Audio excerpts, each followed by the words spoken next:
பரிசுத்த நாமத்துக்கு மகிமை உண்டாவதாக. Glory be to the holy name of the Lord. ஆதியாகமம் 35ஆம் அதிகாரம் முதலாம் வசனத்தை நாம் வாசிக்க கேட்கலாம். Genesis chapter 35 verse 1. தேவன் யாக்கோபை நோக்கி, நீ எழுந்து பெத்தேலுக்கு போய் அங்கே குடியிருந்து நீ உன் சகோதரனாகிய ஏசாவின் முகத்திற்கு விலகி ஓடி போகிற போது உனக்கு தரிசனமான தேவனுக்கு அங்கே ஒரு பலிபீடத்தை உண்டாக்கு என்றார். And God said unto Jacob, Arise, go up to Bethel, and dwell there, and make there an altar unto God that appeared unto thee when thou fleddest from the face of Esau thy brother.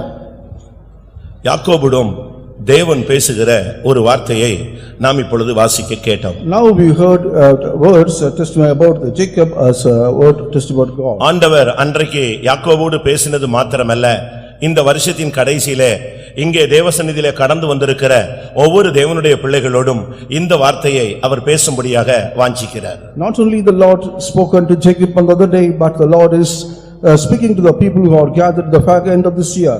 ஒரு குறிக்கப்பட்ட வருடங்கள் கழிந்த பின்பு தேவனுடைய வார்த்தை அவனுக்கு இவ்விதமாக வெளிப்படுகிறது. And the word of God is revealed here for him. நான் உனக்கு தரிசனமான பெத்தேலிலே நீ திரும்பி வா, அங்கே எனக்கு ஒரு பலிபீடத்தை உண்டு பண்ணு என்று கர்த்தருடைய ஆலோசனை அவனுக்கு வெளிப்படுகிறது. And the counsel of the God is being revealed here. Arise and go to Bethel and dwell there and make there an altar unto God that appeared unto them. சுமார் 20 வருடங்களுக்கு முன்பாக அனாதையாக அலைந்து கொண்டிருந்த பொழுது அவன் ஒரு இடத்திலே ராத் தங்கினான். And for 20 long years he was wandering here and there. The Lord has appeared unto him. அவனுடைய சகோதரன் அவனை பகைத்தான். And his brother has hated him. அவனை கொல்லும்படியாக வகைதேடினான். And he had tried in order to kill him. அவனுடைய தாய் அவனை போகும்படியாக அனுப்பிவிட்டாள். And the mother has sent him down to go him. அவனுடைய தகப்பன் நீ இனிமேல் இந்த வீட்டில் இருக்க வேண்டாம் என்று அவனை அனுப்பிவிட்டான். And the father has said he should not live here no more and send him away. தாய் தகப்பனாலே சகோதரனாலே குடும்பத்தாலே புறக்கணிக்கப்பட்டு ஒரு அனாதையாக பாழும் ஊளையிடுகிறதான வனாந்தரத்திலே சுற்றி திரிந்தான் என்று உபாகமம் 32:10 சொல்லுகிறது. In Deuteronomy 32:10 says, and being rejected by the parents as well as his brother, and he was wandering here in the howling wilderness. எழுத்தின் பிரகாரமாக அவன் ஒரு அனாதையாக காணப்பட்டாலும் எல்லாம் இருந்தும் அவன் கைவிடப்பட்ட சூழ்நிலையில் இருந்தாலும் தேவன் அவனை கைவிடவில்லை. And though literally he was found forsaken by all, but the Lord did not forsake him. உன் தாயும் உன் தகப்பனும் உன்னை கைவிட்டாலும் நான் உன்னை சேர்த்துக் கொள்வேன் என்று சொன்ன கர்த்தர் அந்த வனாந்தர பாதையிலே அவனை கண்டுபிடித்ததாக வேதம் சொல்லுகிறது. Though your father and mother may let you or behind forsake me, but I will never leave thee, the word of the God says in this wilderness. அது அவனுடைய வாழ்வில் ஒரு திருப்பு முனையாக அமைந்தது. And that was the turning point in his life. தன் வாழ்வில் தேவனை அவன் கண்டு கொண்டான். And in his life he was able to find out God. அவன் வாழ்வு ஒரு புனிதமாக மாறக்கூடிய ஒரு பாதைக்கு திருப்பி செல்லப்பட்டான். And his life turned to be a life turning into the holy path. தேவன் தன்னுடைய வார்த்தையில் உண்மையுள்ளவனாக அவனை நடத்த ஆரம்பித்தார். And being faithful in his words, the Lord was able to lead him. அனாதையாய் சுற்றித் திரிந்த அவனை ஒரு குடும்பஸ்தனாக மாற்றினார். One who was wandering here and there as an orphan, the Lord made him as a family. ஒன்றுமில்லாதவனை 2 பரிவாரங்களுக்கு சொந்தக்காரனாக தெய்வம் மாற்றினார். The one who has got nothing with him, the Lord made him as a man of 2 bands. இல்லாத இடத்தில் இருக்கிறதாக அழைக்கிற நம்முடைய கர்த்தர் அவனை ஆசீர்வதித்தார். The Lord who has blessed us, that is so that he may bless us in a place nothing, the Lord blessed him. ஒன்றுமில்லாத இடத்தில் உருவாக்குகிற கர்த்தர் என்பதை யாக்கோபின் மூலமாக தேவன் நமக்கும் அவர் திருஷ்டாந்தப்படுத்துகிறார். And through Jacob the Lord is proving him that his Lord is able to create everything out of nothing.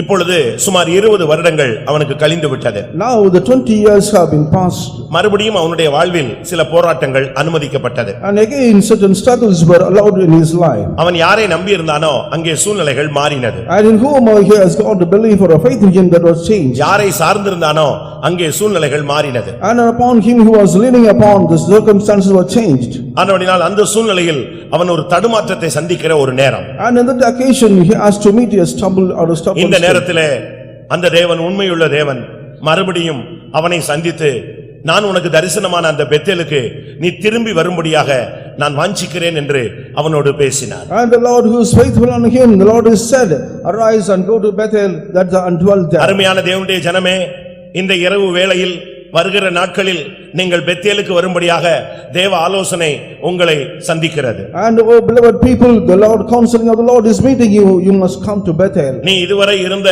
இடம் போதுமானது, இனிமேல் நீ அந்த இடத்தில் இருக்க கூடாது. And it is enough that you have tarried in the place, but you should not live there no more. நீங்கள் வாஞ்சித்தாலும் வாஞ்சிக்காவிட்டாலும் இன்னும் சில மணி நேரங்களில் சில மணி துளிகளில் நாம் இந்த பழைய வருடத்தை பழைய வாழ்வை விட வேண்டியது கட்டாயம். And whether you desire or not, within a few minutes we have to end up this year and we have to do that. ஆனால் இவைகளுக்கு உள்ளே தேவன் நமக்கு நம்மேல் வைக்கிற நோக்கம் என்ன?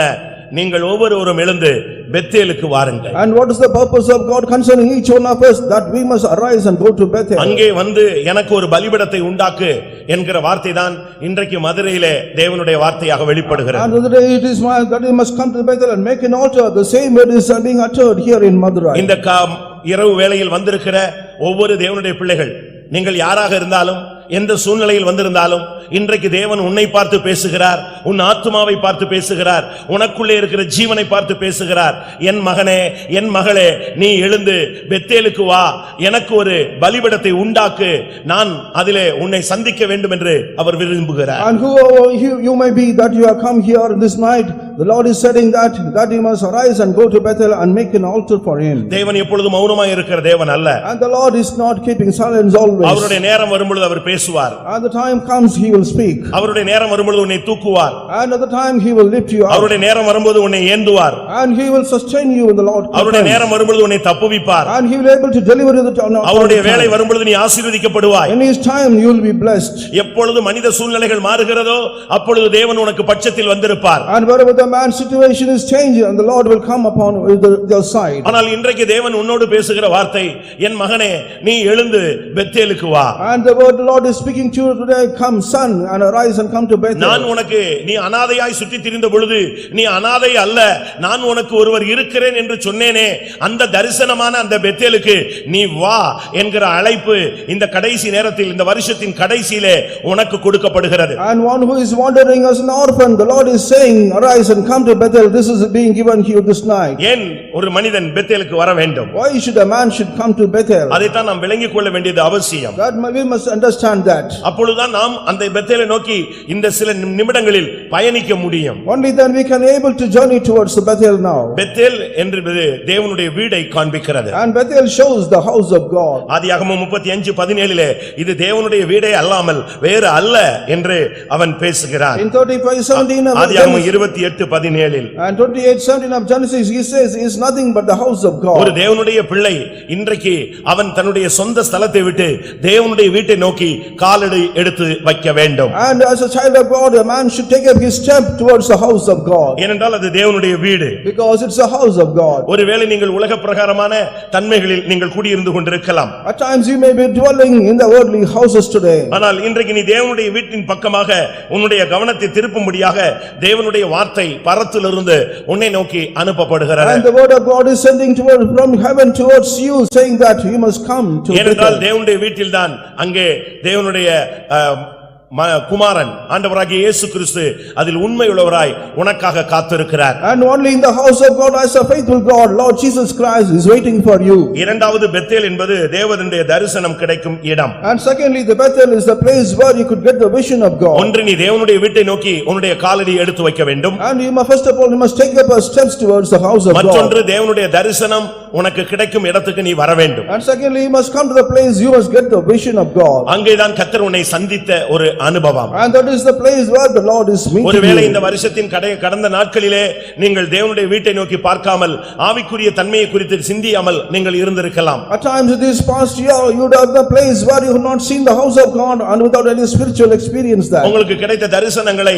சுமார் 20 வருடங்களாக யாக்கோபு இழந்து போனது போல உங்களுக்கு கிடைத்த தரிசனங்களையும் நீங்கள் இழந்து போயிருக்கலாம். At times you would have also lost all the visions for the 20 years as Jacob had lost. இப்பொழுது மறுபடியும் நீ ஒரு கைவிடப்பட்ட ஒரு சூழ்நிலையை உணர்கிறாய். And again you are feeling a state that you are being forsaken. என்ன நடக்குமோ என்கிற கேள்வி உனக்குள் எழும்புகிறது. And there is a question, what will happen to me? ஒரு பதட்டம் உன்னை சூழ்ந்து கொள்கிறது. And there is a trembling before you. இப்பொழுது உன்னுடைய முகநாடி மாறிக்கொண்டிருக்கிறது. And the countenance is being changed. ஆண்டவர் சொல்லுகிறார், நீ மறுபடி நான் உனக்கு தரிசனமான பெத்தேலுக்கு வா. And arise, he saying, you must come to the Bethel where I have turned to you. நீ தரிசனமான நான் தரிசனமான இடத்துக்கு நீ வந்தால் மறுபடி நான் உன்னை சந்திக்க ஆயத்தமாய் இருக்கிறேன். And when you come to the place where I have appeared unto you, I am ready to meet you. இன்றைக்கு எத்தனை பேர் ஆண்டவர் உங்களை சந்திக்கும் இடத்துக்கு உங்களுடைய வாழ்க்கையை, உங்களுடைய விசுவாச வாழ்க்கையை, உங்களுடைய ஆவிக்குரிய வாழ்க்கையை, உங்களுடைய பூமிக்குரிய வாழ்க்கையை உங்களில் எத்தனை பேர் திருப்ப விரும்புகிறீர்கள்? And how many of you desire to turn your face towards the house of God where the Lord is meeting to him? ஆதியாகமம் 28:17 பார்க்கும் பொழுது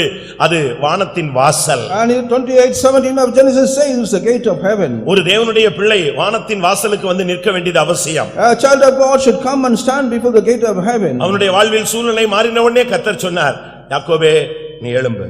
And when the circumstances change, the Lord says, arise. நான் உனக்கு தரிசனமான பெத்தேலுக்கு வா. You must come to the Bethel where I have உன்னுடைய appeared வாழ்க்கையிலே நீ பூமிக்குரிய நாட்டத்தை நீ அதிகமாக எடுத்துக்கொண்டபடினால் வானத்தின் வாசலை நீ பார்க்க முடியாமல் தடுமாறுகிறாய். because you have taken so much of time in this world, you are not able to see the gate of heaven. வானத்தின் வாசலுக்கு உன்னை திருப்பி வரும்படியாக இந்த இரவு வேளையிலே தேவனுடைய சத்தம் அறைகூவல் விடுக்கிறது. And the sound of God is being given to you so that you must come to the gate of heaven. நீ வானத்தின் வாசலுக்கு வந்தால் வானத்தை கர்த்தர் திறப்பார். When you come to the gate of heaven, the Lord will open this gate of heaven. தேவனுடைய ஆசீர்வாதம் உன்மேல் பொழியும். And the blessings will be poured upon you. பயம் உன்னை விட்டு நீங்கிவிடும். All the fear will depart from திகில் you. உன்னை விட்டு போய்விடும். And darkness will be taken away. நடுக்கம் உன்னை விட்டு போய்விடும். And all the trembling will also go away from எல்லா you. போராட்டங்களும் உன்னை விட்டு நீங்கிவிடும். All the struggles will be taken away from you. வானத்தின் வாசல் அந்த இடத்துக்கு நீ வா என்று கர்த்தர் The பேசுகிறார். Lord is speaking, you must come to the gate of heaven. ஏனென்றால் அந்த இடத்திலே ஒரு ஏணி வைக்கப்பட்டிருந்தது. Because a ladder is kept there. தேவதூதர்கள் ஏறி இறங்கி கொண்டிருந்தார்கள். And the angels of God are ascending and ஏணியின் descending. உச்சியிலே தெய்வம் நின்று கொண்டிருந்தார். And the pinnacle on the top of the ladder, the Lord was standing அங்கே there. இருந்து அவனோடு அவர் தன்னுடைய சத்தத்தை தொனிக்க பண்ணுகிறார். And he is able to put his voice there. வானம் திறந்ததை அவன் அன்றைக்கு தான் வாழ்க்கையிலே முதலாவது கண்டான். And that's the first occasion he could see that the heavens of gate was open. உன்னுடைய ஆவிக்குரிய ஆதி நிலவரத்துக்கு நீங்கள் திரும்பி வரும்படியாக, ஒரு தரிசனமுள்ள வாழ்க்கைக்கு திரும்பி வரும்படியாக கர்த்தர் இந்த கடைசி நேரத்தில் உனக்கு ஒரு தூதை அனுப்புகிறார். And the Lord is sending a message, you must come unto the place where you got a vision of God. அதே ஆதியாகமம் 28:22 பார்க்கும் பொழுது At the same chapter 28 verse 22 when we see that. அவன் தேவனோடு ஒரு பொருத்தனை பண்ணினான். And he makes a covenant with God. அதனால்தான் தான் கர்த்தர் 20 வருடம் கழித்து பேசும் பொழுது நீ பொருத்தனை பண்ணின பெத்தேலுக்கு திரும்பி வா என்று கர்த்தர் அவனோடு பேசுகிறார். And the Lord spoke unto him, he said, you must come to the place where you have made a consecration on the ஆதியாகமம் 31:13 நாம் பார்க்கும் பொழுது when we see 31:13 of Genesis. நீ தூணுக்கு அபிஷேகம் செய்து எனக்கு ஒரு பொருத்தனையை பண்ணின பெத்தேலிலே உனக்கு தரிசனமான தேவன் நானே. And in the place where they anointed the pillar and thou hast vowed a vow unto me, arise and come here. இந்த வருஷத்திலே நீங்கள் எத்தனை பேர் பொருத்தனை பண்ணினீர்கள், அதை நிறைவேற்றினீர்கள்? உங்களை நீங்களே கேள்வி கேட்டு பாருங்கள். And how many of you have made a vow and how many of you have fulfilled that vows now? நீங்களே யோசித்து பாருங்கள். Just imagine yourself. இந்த வருஷத்தின் துவக்கத்திலே நான் பல பொருத்தனைகளை பண்ணினேன் என்று சொல்றவங்க கை வைத்துங்க. How many of you have made a vow to this year, beginning of this year? இந்த வருஷத்தின் துவக்கத்திலே என்னுடைய பரிசுத்தத்துக்காக, விசுவாசத்துக்காக, தெய்வீகத்திற்காக, ஆன்மீகத்திற்காக பல பொருத்தனைகளை, தீர்மானங்களை, பிரதிஷ்டைகளை பண்ணினேன் என்று சொல்றவர்கள் தைரியமா கை வைத்துங்க. அல்லேலூயா. அதில் எத்தனை நிறைவேற்றப்பட்டிருக்கும்? How many of you have fulfilled now? அதுதான் கேள்வி. That is the question. ஒரு தேவனுடைய பிள்ளை பொருத்தனை பண்ணலாம், ஆனால் தேவன் எதிர்பார்ப்பது பொருத்தனையை நிறைவேற்றுகிற ஒரு தன்மையை. A child of God may give a vow, but the Lord expects that it should be fulfilled. ஆனால் நம்மில் அநேகர் இந்த பொருத்தனைகளை நிறைவேற்றவில்லை. And many of you has not fulfilled that vow. ஒருவேளை எழுத்தின் பிரகாரமான பொருத்தனையாக இருக்கலாம். At times it may be a literal vows. இல்ல ஆவிக்குரிய பொருத்தனையாக இருக்கலாம். Otherwise it may be the vows of இல்ல தேவன் ஏவி ஏதாவது நீ எடுத்திருக்கலாம். At times God will urge you and have made us some வசனத்தின் மூலமாக ஏவப்பட்டு நீ ஏதாவது பொருத்தனை பண்ணி இருக்கலாம். And through the word of God you may be urged and have made a vows love. வருஷத்தின் துவக்கத்தில் மாத்திரமல்ல, Not only the beginning of this year. இடையில் சோதனைகள் வந்தபோது, And when the trials came in the இடையில் middle. போராட்டங்கள் வந்தபோது, The middle struggles came சில here. விபத்துகளை சந்திக்கும் போது, So when you meet certain accidents. உனக்கு வந்த வியாதி படுக்கையிலே, And in the midst of your sick bed. உன்னுடைய குடும்ப சூழ்நிலைகள் மாறும் பொழுது, And when the circumstances of family change. இந்த நேரங்களில் நீ பண்ணின பொருத்தனைகள் எல்லாம் தேவனுடைய கணக்கில் இருக்கிறது. And all the vows you have made during this time is in the hands of God. தேவன் எல்லாவற்றையும் மறந்து விடுவார், ஆனால் பொருத்தனைகளை அவர் கண்டுகொள்ளாமல் விடுகிறதில்லை. And the Lord may forget everything, but he will not leave away all the vows that you have நீ made. அதை செய்வேன் இதை செய்வேன் சொல்லிட்டு நீ போயிடக்கூடாது.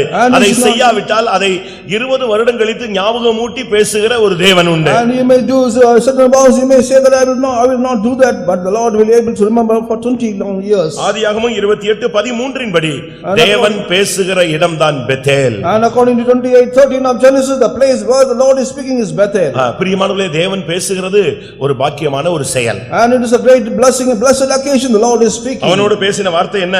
What was the word the Lord spoke to him? நீ படுத்திருக்கிற இடத்தை நான் உனக்கு சொந்தமாக்குவேன். And I will make you the own place where you are lying உன் down. சந்ததிகள் பூமியிலே ஆசீர்வதிக்கப்படும். And the seed will be blessed by you. பாருங்க, நீங்க யோசிச்சு பாருங்க.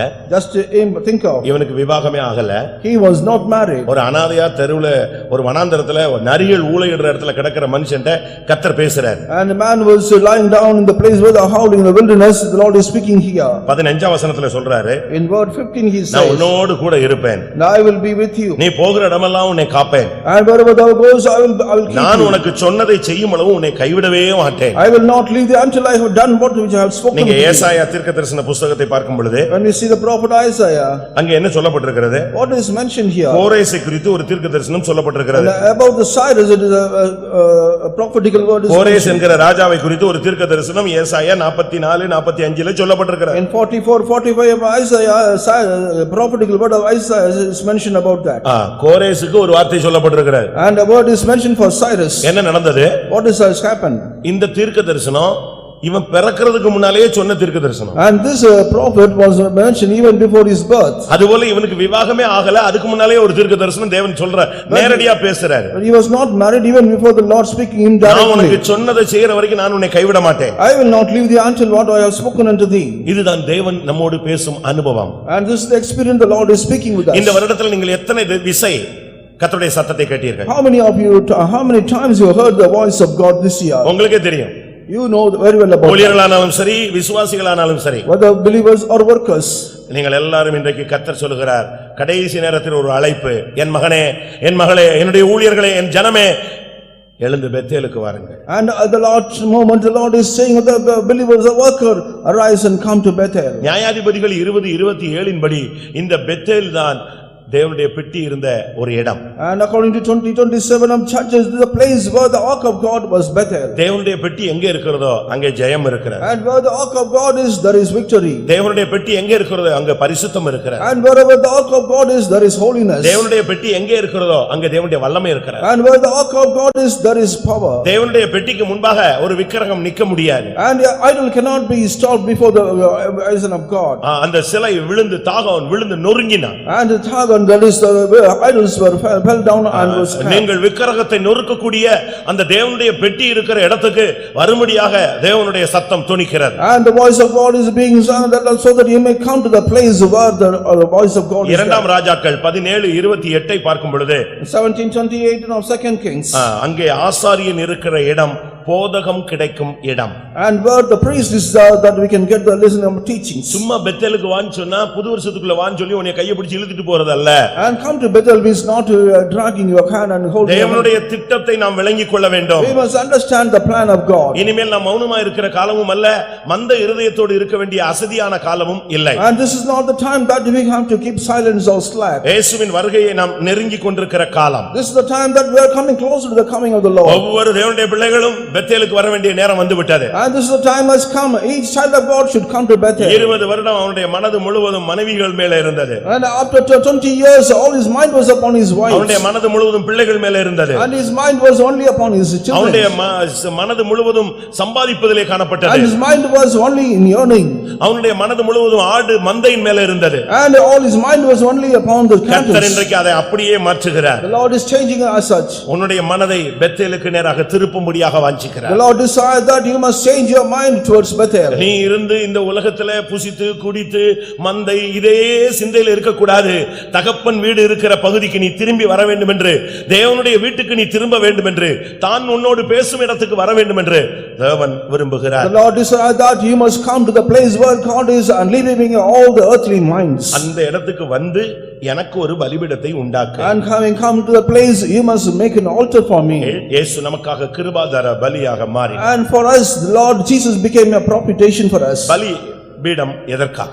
And what for the altar? ஆண்டவர் சொல்றார், எழுந்து பெத்தேலுக்கு வா, அங்க பலிபீடத்தை உண்டாக்கு. And you come to Bethel and make an altar. அருமையானவர்களே, இந்த நேரத்தை நீங்கள் பயன்படுத்திக் கொள்ள வேண்டியது உங்கள் மேல் விழுந்த கடமை. And that is your duty that you have to make use of the time now. இது ரொம்ப விழிப்பாக இருக்க வேண்டிய ஒரு நேரம். And this is the time that you have to keep vigilant. நீங்க ரொம்ப கீனா அப்சர்வ் பண்ண வேண்டிய ஒரு time. This is the time you must make a keen உங்களோடு observation. தான் அவர் பேசும்படியாக இந்த நெருக்கமான மழை நேரத்திலே உன்னை இழுத்து கொண்டு வந்திருக்கிறது காரணம், என் பிள்ளையோடு நான் பேச வேண்டும். Even the rainy time, the Lord has brought you here so that the Lord wants that he must speak to my N child. ஜனம் இந்த வருஷம் முடியறதுக்குள்ளே பெத்தேலுக்கு வர வேண்டும். And before the end of this year, my children should come to Bethel. என்னுடைய பெட்டி இருக்கிற இடத்துக்கு வர வேண்டும். They must come to the place where my ark is. நான் அவர்கள் பொருத்தனை பண்ணின இடத்துக்கு வர வேண்டும். And they must come to the place where they have made a wall. வானத்தின் வாசலை பார்க்கும் இடத்துக்கு அவர்கள் இன்னும் சில நிமிடங்களில் வர வேண்டும். And within a short while, they must come to the place where the gate of heaven is. ஏன் பலிபீடம்? And what for altar? ஒன்று பலி செலுத்த.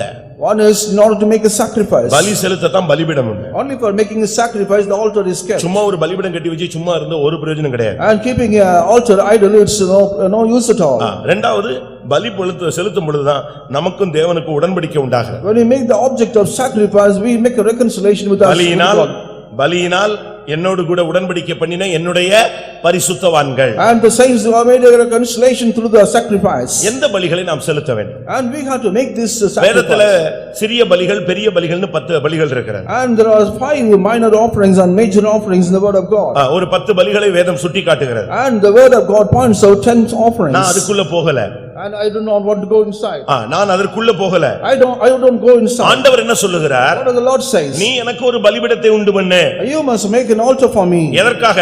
What for? நீ என்ன பலியை செலுத்த வேண்டும்? And what object of sacrifice should be made? Time இல்லாதனால ஷார்ட் ஸ்பீடா போவோம். நீங்க அப்படியே உட்கார்ந்திருந்தாதான் உங்களுக்கு கர்த்தர் பேசுறார், அது மட்டும் நிச்சயம். Because of lack of time, I am very fast. You must know the Lord is speaking to you. 50ஆம் சங்கீதம் 23ஆம் வசனம் சொல்லுகிறது, பலிபீடத்தை உண்டாக்க தேவன் சொல்லுகிறது ஸ்தோத்திர பலி செலுத்த. And 50:23 of Psalm says in order to make the offering of sacrifice. 1 கொரிந்தியர் 5:7 என்ன சொல்லுகிறது? And first 5:7 of 1 Corinthians what does it say? பஸ்கா பலி. And Paschal sacrifice. ஒரு தேவனுடைய பிள்ளை கர்த்தர் பெத்தேலுக்கு வர சொல்றது எதுக்கு தெரியுமா?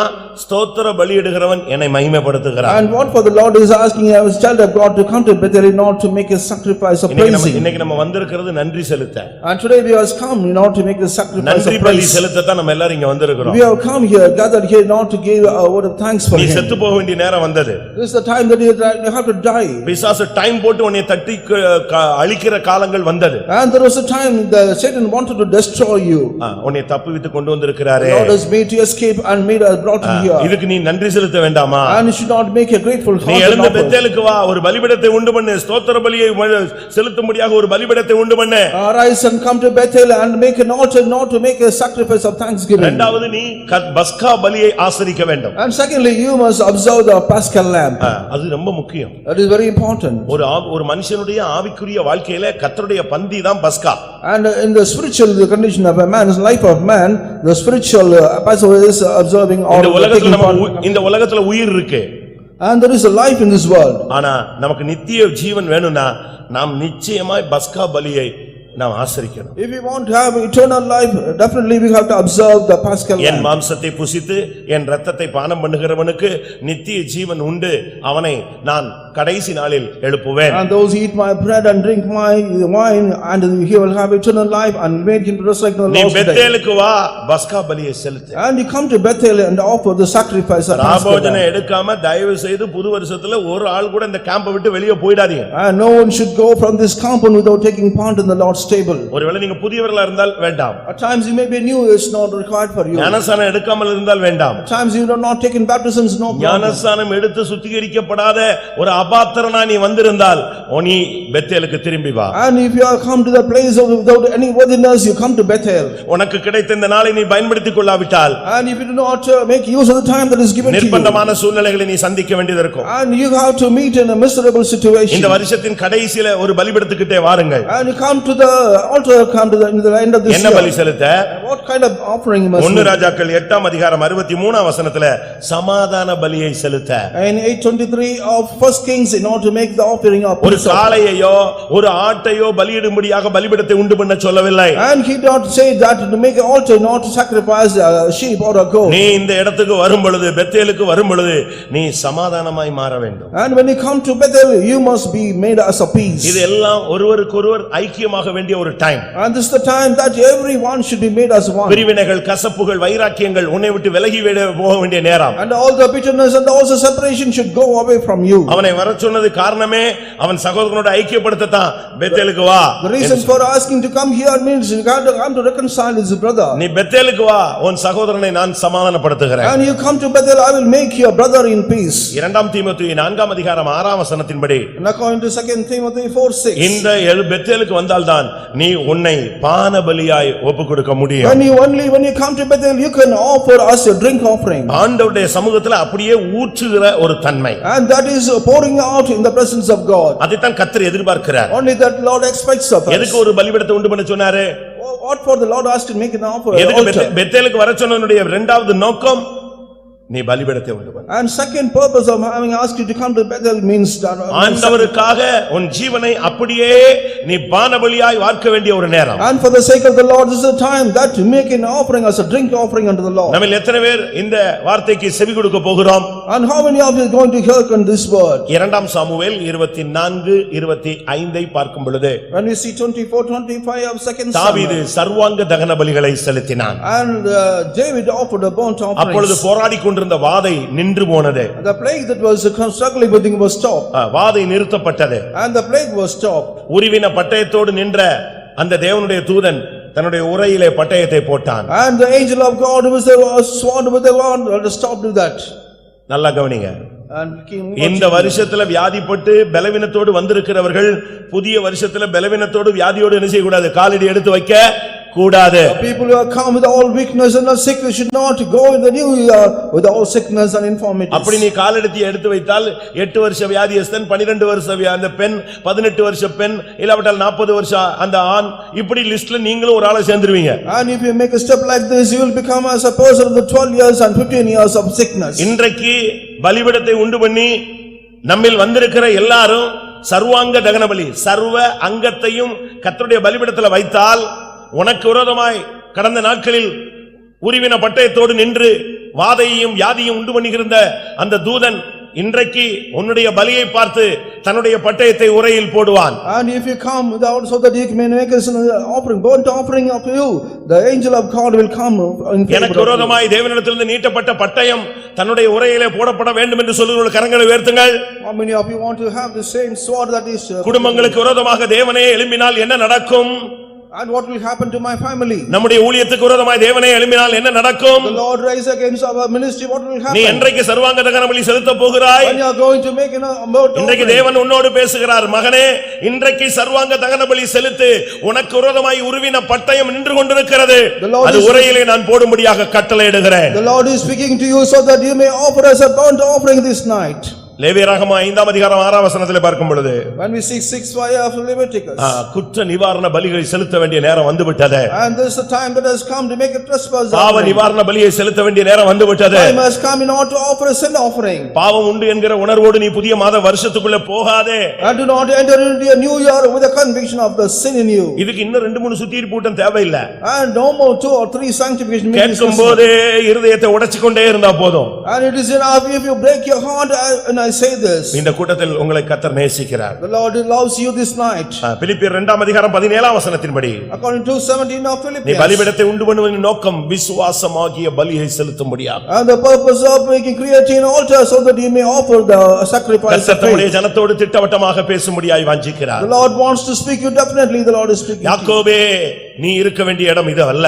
Oh Jacob, this is not the place that you have to remind நான் you. உன்னை தகப்பன் வீட்டுக்கு போகும்படியாக கொண்டு செல்ல வாஞ்சிக்கிறேன். And I have the desire not to take into father's அதற்கு முதல் house. படியாக நீ எழுந்து பெத்தேலுக்கு வா. And first of all, you must come to Bethel. அந்த பெத்தேலிலே நீ சும்மா வந்து நிக்க கூடாது. And you should not come and stand idle நீ here. எனக்கு ஒரு பலிபீடத்தை உண்டு பண்ணு. And you must make an altar for me. அந்த இடத்திலே நான் உன்னை சந்திக்க வாஞ்சிக்கிறேன். I want to meet your place. நீ ஸ்தோத்திர பலியிடும்படியாக நான் வாஞ்சிக்கிறேன். And I want so that you may offer the sacrifice. கர்த்தருடைய பந்தியை பஸ்காவை ஆசரிக்கும்படியாக வாஞ்சிக்கிறேன். And I desire that you may observe the Paschal lamb. சமாதானத்தை நீ உண்டு பண்ணும்படியாய் வாஞ்சிக்கிறேன். And I desire that you must make it a peace உன்னையே offering. எனக்கு பானபலியாய் வார்க்கப்பட வாஞ்சிக்கிறேன். And I desire that you must make us a drink offering unto me. உன்னுடைய சர்வ அங்கத்தையும் தகனபலியாய் நீ ஒப்புக் கொடுத்தால் உன் வாதை இந்த வருஷத்தோடு நிறுத்தப்படும்படியாக வாஞ்சிக்கிறேன். And if you offer all your members as a burnt offering, I desire it should be like that. குற்றம் ஒன்று என்ற உணர்வோடு நீங்கள் புதிய வருஷத்திலே காலடி எடுத்து வைக்க வேண்டாம். And do not enter into nor with all the pricked heart. விசுவாசமாகிய பலியை செலுத்தும்படியாக தேவன் வாஞ்சிக்கிறார். The Lord desire that you must offer the sacrifice of faith. இது தேவனுடைய வார்த்தை. This is the word of God. இந்த வார்த்தையை அவன் அப்படியே கிரகித்துக் கொண்டான். And he has got all this words. அவன் அதை ஏற்றுக்கொண்டான். And he has accepted that. என்ன நடந்தது? What has happened? உடனே தன்னுடைய வீட்டாரை கூப்பிட்டான். Immediately he called all his members of his family. ஆண்டவருடைய சத்தம் கேட்ட உடனே அவன் நடுங்கி போனான்.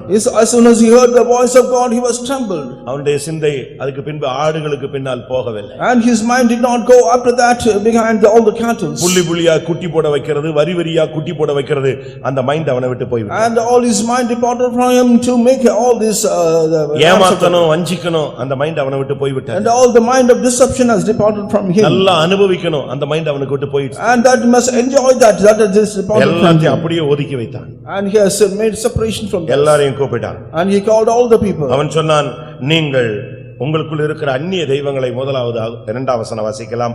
ஆதியாகமம் 35:2. 35:2 of Genesis. அப்பொழுது யாக்கோபு தன் வீட்டாரையும் தன்னோடே கூட இருந்த மற்ற அனைவரையும் நோக்கி, உங்களிடத்தில் இருக்கிற அந்நிய தெய்வங்களை விலக்கி போட்டு உங்களை சுத்தம் பண்ணிக்கொண்டு உங்கள் வஸ்திரங்களை மாற்றுங்கள். Then Jacob said unto his household and to all that were with him, put away the strange gods that are among you, and be clean and change your garments. இங்கே யாக்கோபு தன்னுடைய ஜனத்தோடு பேசுகிற வார்த்தை. And this is the words that Jacob speaking to his people. தேவன் ஆயிரக்கணக்கானவரோடு பேசுகிறார். ஆனால் செவி கொடுக்கிறவர்கள் எத்தனை பேர்? The Lord is speaking to many thousands of people. How many of them are speaking to God? என் ஜனம் என் வார்த்தைகளுக்கு செவி கொடுத்தால் எவ்வளவு நலமாயிருக்கும். அப்படியானால் நான் அவருடைய எதிராளிகளை சீக்கிரமாய் அவர்கள் பாதங்களுக்கு கீழாக தாழ்த்தி போடுவேன் என்று கர்த்தர் சொல்லுகிறார். The Lord says, how good the people will speak to me, and immediately I will put all the strangers and the enemies under their feet. கர்த்தருடைய வார்த்தைக்கு ஒரு மனிதன் கீழ்ப்படிந்தால் அவனுடைய சத்துருக்களை சீக்கிரமாக அவனுடைய கால்களுக்கு கீழாக்குவேன் என்று தேவனுடைய வார்த்தை சொல்லுகிறது. And the word of God says, if a man obeys the word of God, immediately he will make all the enemies under his foot. 81 சங்கீதம் 13:14. 81:13 and 14 of Psalm. என் ஜனம் எனக்கு செவி கொடுத்து இஸ்ரவேலின் வழிகளில் நடந்தால் நலமாயிருக்கும்.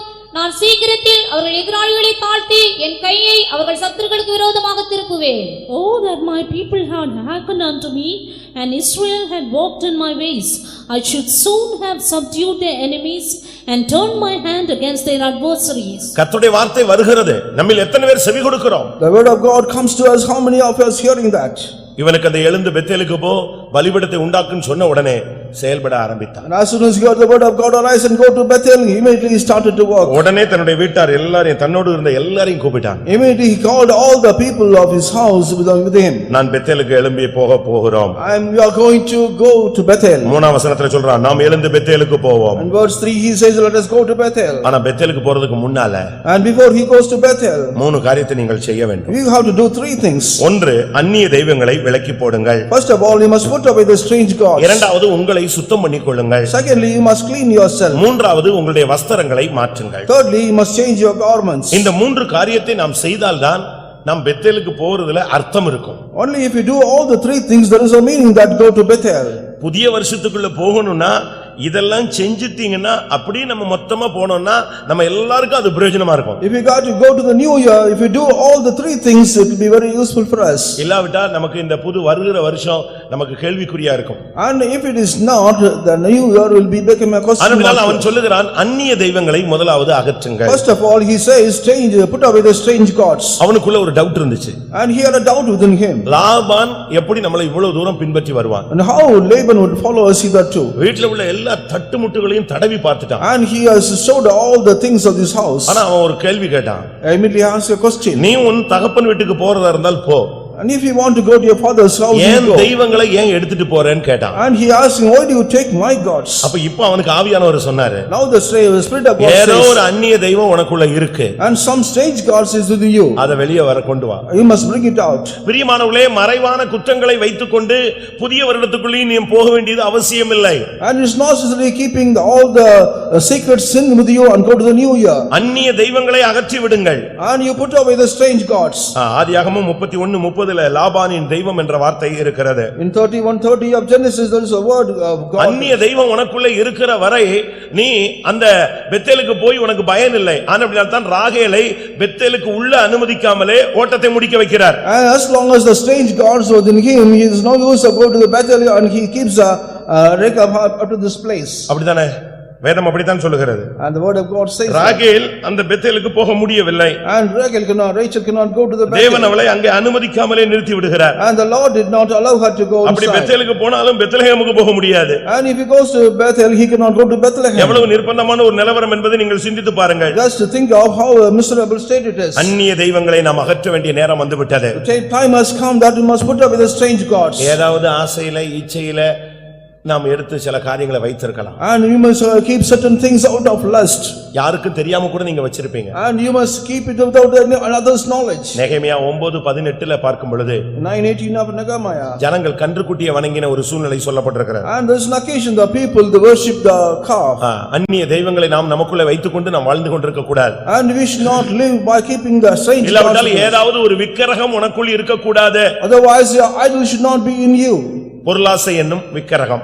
And the idol that is covetousness. இரண்டாம் நாளாகமம் 25:14 பார்க்கும் பொழுது When we see 25:14 of Second Chronicles. ஏதோமின் தெய்வம் என்ற ஒரு வார்த்தை சொல்லப்பட்டிருக்கிறது. That is a god of Edom. ஏதோமுடைய தெய்வம்னா என்ன அர்த்தம்? ஏசாவின் தெய்வம்னு அர்த்தம். What is the meaning of Edom? God of Edom means Esau's god. ஏதோமுக்கு ஏசாவுக்கு இன்னொரு பெயர் Edom. The other name of Esau is Edom. சேஷ்டபுத்திர பாகத்தை இழந்து போன ஒரு கூட்டம். And there is a group of people that lost their birthright. கண்ணீர் விட்டு அழுதும் மனம் மாறுதலை காணாத ஒரு கூட்டம். And there is a group of people though they shed their tears they did not see the redemption or the சேஷ்டபுத்திர பாகத்தை அலட்சியம் பண்ணின ஒரு கூட்டம். And the people who had despised the birthright.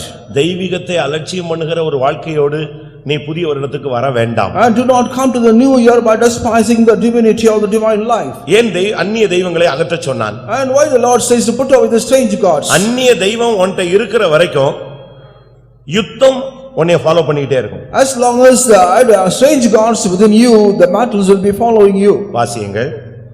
நியாயாதிபதிகள் 5ஆம் அதிகாரம் 8ஆம் வசனம். Judges chapter 5 verse 8. நியாயாதிபதிகள் 5:8. 5:8 of Judges. நூதன தேவர்களை தெரிந்து கொண்டார்கள். அப்பொழுது யுத்தம் வாசல் வரை வந்தது. இஸ்ரவேலரே 40,000 பேர்களை கேடவும் ஈட்டியும் காணப்பட்டதுண்டோ?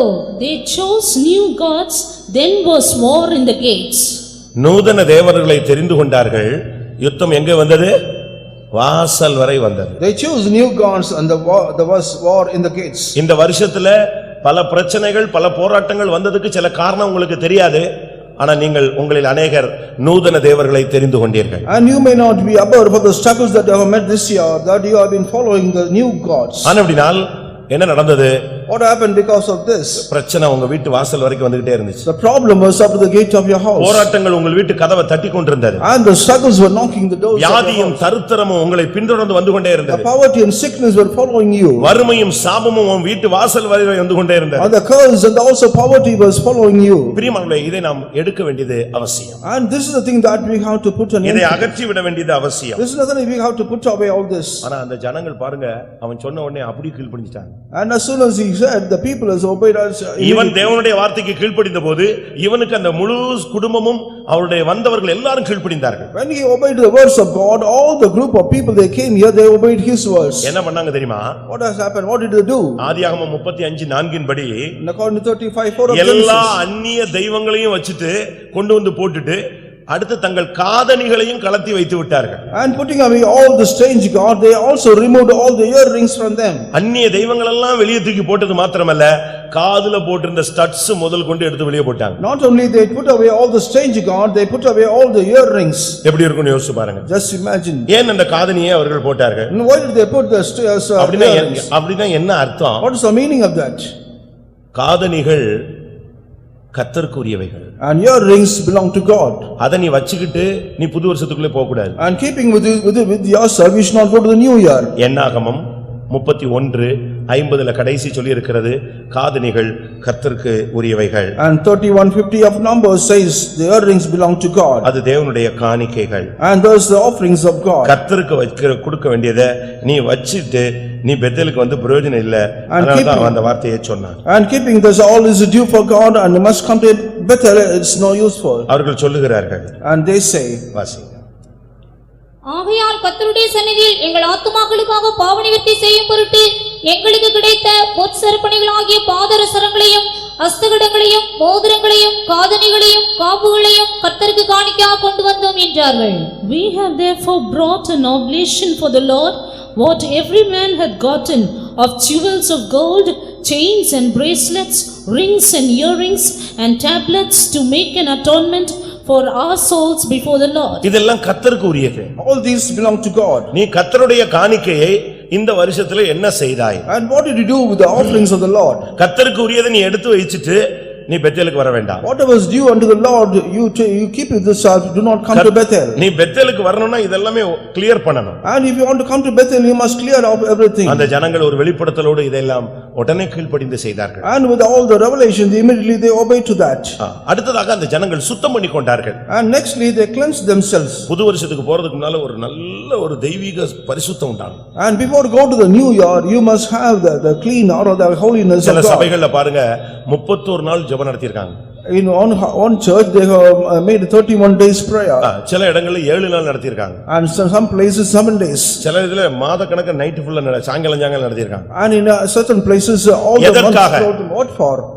எதற்காக இவைகள் நடத்தப்பட்டது? And what for they have conducted all this? உன்னை சுத்தம் பண்ணிக்கொள்ள முடியாது. In order to cleanse yourself. ஏன் இப்படி சுத்தம் பண்ணனும் அப்படின ஒரு क्वेश्चन நமக்கு இருக்கு. At times you may ask a question, why should I clean ourselves? உன்னுடைய வாழ்க்கையில் நீ அற்புதத்தை எதிர்பார்த்தால் உன்னை நீ சுத்தம் பண்ணிக்கொள்ளலாம். If you expect some miracle in your life, you must clean yourself. ரெண்டு காரியத்துக்காக கர்த்தர் சுத்தம் பண்ணுகிற வேலையை சபைக்குள் நடப்பிக்கிறார். And the Lord does the two things for the cleansing of the church.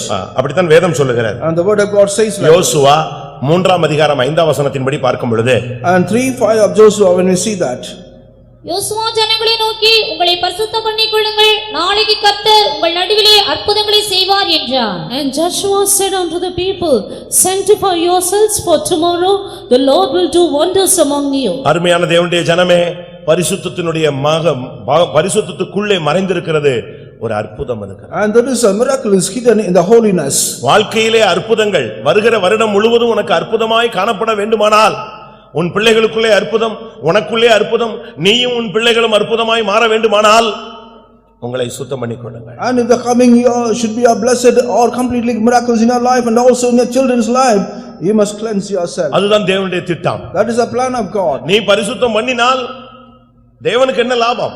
What is the use of you when you make a sanctification? நீ பாவியாக இருந்தால் அவருக்கு என்ன நஷ்டம்னு யோபுல ஒரு கேள்வி இருக்கிறது. And there is a question, if you still remain as a sinner, what is நீ பரிசுத்தமா இருந்தா உனக்கு லாபம், நீ பாவியா இருந்தா உனக்கு நஷ்டம். And when you are a sinner, there is a loss for you. ஆனா பரிசுத்தமா இருந்தால் அற்புதங்களுக்கு வழியை திறக்கிறீர்கள். And when you are seeing as a holy of saints and you open a ways for miracles. யோவான் 15:2 சொல்லுகிறது. And 52 of John says, சுத்தம் பண்ணும் பொழுது நாம் அதிக கனிகளை கொடுக்கிறவளாய் மாறுவோம். and when we cleanse ourselves, we will become the people giving more fruit. ஒரு தேவனுடைய பிள்ளை இன்னும் ஸ்பிரிச்சுவலா மாறணும்னா தன்னை பரிசுத்தப்படுத்த வேண்டும். And if a man of child of God is still want to be sanctified, he has to sanctify. கர்த்தரை உனக்கு அற்புதங்களை செய்யும் கருவியாக மாற்ற வேண்டுமானால் உங்களை நீங்களே பரிசுத்தம் பண்ணிக்கொள்ள வேண்டும். And if the Lord make you as an instrument of making all these miracles, இதுதான் தேவனுடைய திட்டம். This is the plan of God. இன்றைக்கு எத்தனை பேர் உங்களை பரிசுத்தம் பண்ணிக்கொள்ள விரும்புகிறீர்கள்? How many of you want to sanctify yourself? அந்த ஜனங்கள் பாருங்க, அந்த தலைவன் சொன்ன உடனே இவன் தேவனுக்கு கீழ்ப்படிந்ததனால அவங்க அப்படியே கீழ்ப்படிச்சாங்க. As soon as the leader said, because he obeyed unto the Lord, the people also obeyed to his words. எத்தனை சபை ஜனங்கள் இங்க 10 சபை கிட்ட கூடி இருக்கிறோம், எத்தனை சபை ஜனங்கள் இந்த வார்த்தைகளுக்கு கீழ்ப்படிந்து உங்களை தேவன் உங்களுக்கு அற்புதங்களை செய்யும்படியாக, நீங்கள் அதிக கனிகளை கொடுக்கும்படியாக உங்களை சுத்திகரித்துக் கொண்டீர்கள் என்று உங்களுக்கு தெரியும். And you know very well, all the 10 assemblies have gathered here, you know very well how many people have sanctified yourself in order to give a fruit. உங்கள் வஸ்திரங்களை மாற்றுங்கள்னு அடுத்து ஒரு வார்த்தை சொன்னான். And the next verse says, you must change your garments. அவன் ஒரு தீர்க்கதரிசி, and he is a prophet, அவன் ஒரு தேவனுடைய மனுஷன், and he is a man of God. அதனால தான் அவருக்கு பைபிள்ல சொல்லிருக்கு, ஆபிரகாம் ஈசாக்கு யாக்கோபின் தேவனாகிய கர்த்தர் நானே. And he said, I am the God of Abraham, Isaac and Jacob. அவரு லேசா ஒரு வார்த்தை தான் சொன்னாரு. And he said only one word. நீ பெத்தேலுக்கு வா. You come to Bethel. நீ பலிபீடத்தை உண்டு பண்ணு. You make an altar. உடனே அவன் ஜனத்தை கூப்பிட்டு சொன்னான், எல்லாரும் அந்நிய தெய்வங்களை அகற்றி விடுங்கள். Immediately he said unto the people, you put away the strange gods. எல்லாரும் உங்களை சுத்தம் பண்ணிக்கொள்ளுங்கள். All the people clean yourself. எல்லாரும் உங்களுடைய வஸ்திரங்களை மாற்றி விடுங்கள். And all the people change your garments. ஏன் வஸ்திரத்தை மாற்ற வேண்டும்? Why you should change the garment? பழைய அழுக்கு வஸ்திரம் இருக்கிற வரைக்கும் உன்னையும் உன் பிள்ளைகளையும் ஃபாலோ பண்ற ஒரு அந்நிய சக்தி வந்துகிட்டே இருப்பான். இன்னைக்கு கூட ஃபெய்த்தம்ல வந்திருப்பான். And as long as when you have the filthy garments in you, that man will be also following you and your family. சகரியா 3 அதிகாரம் 1 2 3 4 5 வசனங்களை நீங்கள் பார்த்துக் கொண்டால், when we see Zechariah chapter 3 verse 3 and 4, ஒரு பிரதான ஆசாரியன் தேவனுடைய சந்நிதியிலே வந்து நிற்கிறான். and a high priest is standing before the presence of God. இப்ப பிசாசு அவனுக்கு ஃபாலோ பண்ணி வந்து அவனை எப்படியாவது டச் பண்ணனும்னு வந்து தீங்கு செய்யும்படியாக கூடயே வந்து நின்னுடுச்சு. And Satan is also keenly following him and he is coming and not to do some evil to him. கர்த்தர் பார்க்கிறார். The Lord sees. அவன் தேவனுடைய மனுஷன் வந்திருக்கான், கூட இன்னொரு சக்தி வந்து நிக்குது. And the man of God has come, along with him there is also a power. Reason என்ன? What is the reason? ஒரு ஊழியன் ஒரு விசுவாசி பின்னால இன்னொரு அந்நிய சக்தி வருதுன்னா காரணம் என்ன? And behind a believer when a strange power is coming, what's the meaning? அருமையான சகோதரனே சகோதரியே, இப்படி அந்நிய சக்திகள் எத்தனையோ வருடம் நீ உன்னை சரிப்படுத்தாதபடினால் உன்னை பின்னே வந்து கொண்டே இருக்கிறது. And because you are not set right yourself, all the strange gods or other things is following you. எத்தனை வருடம் எந்த அந்நிய சக்திகள் உன்னை பின்பற்றி வந்தாலும் இன்றைக்கு தேவன் அதை முடிவுக்கு கொண்டு வர முடியும். அது உன் கையில் இருக்கிறது. And what are the strange powers may follow you and also coming behind you, the Lord is able to take rid of that. ஆண்டவர் ஒரு டான்ஸ் பார்த்தாரு, புரிஞ்சிருச்சு பிசாசு வந்ததுக்கு காரணம். The Lord saw that within a glance there is a reason for the Satan has come. ஏனென்றால் அவன் அழுக்கு வஸ்திரத்தோடு நின்னான். Because he was standing in the filthy garment. அதுக்கு தான் இவன் பின்னால வந்திருக்கான்னு இயேசு ஆண்டவர் கண்டுபிடிச்சிட்டார். And only for this he is following the Lord his son. எங்கள் நீதிகள் எல்லாம் அழுக்கான கந்தை. And all our righteousness are a filthy garment. நம்முடைய சுய நீதியை வச்சிட்டு பரலோகம் போக முடியாது, சபையில நிக்க முடியாது. We cannot go to heaven by our own self righteousness or be in the church. அழுக்கு வஸ்திரங்களை எடுத்து போட்டு சிறந்த வஸ்திரங்களை தரிப்பித்தார். எருசலேமை தெரிந்து கொண்ட கர்த்தர், சாத்தானே உன்னை கடிந்து கொள்வாராங்கன்னு சொன்னார். போய்விட்டதே. And the Lord has chosen Jerusalem, has rebuked Satan, that spirit has left from him. அருமையான தேவனுடைய பிள்ளைகளே, இத்தனை வருடங்களாக பல அந்நிய வல்லமைகள் உங்களை ஃபாலோ பண்ணி வந்திருக்கலாம். அதை கண்டு நீங்கள் பயந்திருக்கலாம், அதனால் நீங்கள் பாதிக்கப்பட்டிருக்கலாம். Also many long years strange powers would have been following you, and because that you may be afraid of that. ஆனால் இன்றைக்கு தேவன் ஒரு திட்டவட்டமான நோக்கத்தோடு பரத்திலிருந்து இறங்கி வந்திருக்கிறார். And with a definite purpose the Lord has descended from heaven today. ஏனென்றால் இனிமேல் அந்த வல்லமை உன்னை ஃபாலோ பண்ண முடியாது. And hereafter the power cannot follow you. நீ ஊழியனாய் இருந்தால், you may be a worker. சீயோனை தெரிந்து கொண்ட கர்த்தர் அந்த வல்லமை அழிக்க வேண்டும். If the Lord has chosen Zion, should destroy that power from you. நீ விசுவாசியாக இருந்தால், if you are a believer, எருசலேமை தெரிந்து கொண்ட கர்த்தர் அந்த வல்லமை அழிக்க வேண்டும். the Lord has chosen Jerusalem, should destroy that power. அப்படியானால் நீ இன்றைக்கு உன்னுடைய பழைய வஸ்திரங்களை, அழுக்கு வஸ்திரங்களை, சுய நீதிகளை நீ களைந்து போட வேண்டியது அவசியம். If it is so, you have to take away all the filthy garments or unrighteous things from you. உன்னுடைய சாபம் பிடிச்ச வாழ்க்கையை மாற்ற வேண்டும். You must change your curseful life. சங்கீதம் 109:18 பார்க்கும் பொழுது சாபத்தை அவன் அங்கியாக தரித்துக் கொண்டான். And 109:18 of Psalms it says they put on the garments that is unrighteous. 109 சங்கீதம் 18 வசனம் 19 வசனங்கள். Psalms 109 verse 18 and 19. அங்க என்ன சொல்லப்பட்டிருக்கிறது? And what is mentioned? சாபத்தை அவன் அங்கியாக உடுத்திக் கொண்டான். And he has put on the curse as a garment. சாபத்தை உடுத்திக் கொண்டு இனி அடுத்த வருஷத்துக்கு நீ போறியா? And keeping the garment of curse, are you going to go to the new year? ஏற்கனவே கடன், already a debt, ஏற்கனவே சாபம், already a curse. திருப்பி அடுத்த வருஷத்துக்கு இந்த சாபத்துக்குள்ள நீங்க போக கூடாது பிரியமானவர்களே. And children of God, you should not go to the new year. சாபத்தின் அங்கியை கலற்று. And you take away the garment, that is a curse. ஆண்டவர் உனக்கு அருமையான வஸ்திரத்தை தர காத்திருக்கிறார். The Lord is waiting not to give you a new garment. இரண்டாம் ராஜாக்கள் 25:29 பார்க்கும் பொழுது 25:29 of Second Kings. அந்த ராஜாவுடைய சிறைச்சாலை வஸ்திரத்தை கலற்றி மாற்றி விட்டார்கள். And he has changed that is the garment that is given in the prison. இன்றைக்கு உன்னுடைய சிறைச்சாலை தோல்வி, உன்னுடைய அடிமைத்தனம், கட்டப்பட்ட நிலவரங்களை தேவன் இந்த கடைசி நிமிடத்திலே மாற்ற விரும்புகிறார். All the slavery that is found in you, the Lord wants to change that.